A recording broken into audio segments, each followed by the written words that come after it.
As many of you know, you can produce 15 times as much protein from plants as you can from meat or animals on any given area of land. With spirulina and chlorella, it's 2,000 times more protein, if that's what you're concerned about, protein.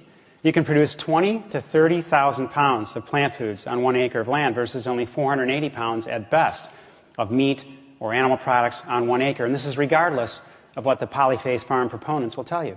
It's shocking knowing how much land on Earth is really used for raising animals, how inefficient this really is. There are 1 billion people suffering from hunger. This year alone, 6 million children will die from starvation. So really, how does this relate?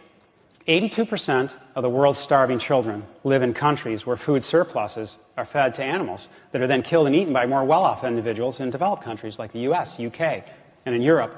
1/4 of all grain produced by third world countries is now given to livestock. Now, to be sure, world hunger has many layers of complexity. One of the larger reasons is tied to poverty. But another significant factor is the looming shadow of our current demand to eat livestock and fish, which is indirectly tied to poverty. In fact, eating these animals ultimately affects food prices, food availability, certainly policy making, and even education to improve agricultural systems in developing countries, such as the Machakos region in South Kenya, which is not too far off or far away from these slums of Kibera here. Our food choices and production systems now have far-reaching effects, with most of our global resources trapped inside this livestock and fishing vacuum. In 2007, there was considered a record harvest of grain in the world, 2.1 billion tons.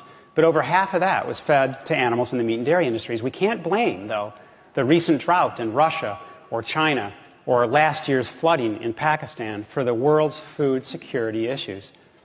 It's true that little genetically engineered seed of corn or wheat or alfalfa that the Monsanto executives decided to produce, or ADM or Cargill, they may eventually affect a starving child in Africa or elsewhere. And the story seems to begin. It seems to begin with that little seed. And it winds its way through all of our current agricultural systems that result in manipulation of pricing and seriously inefficient global land use, producing food that's, of course, unhealthy for us and for our planet. But the story really doesn't begin with that little seed. And it doesn't really begin with Monsanto or their executives or with our government or with our subsidies.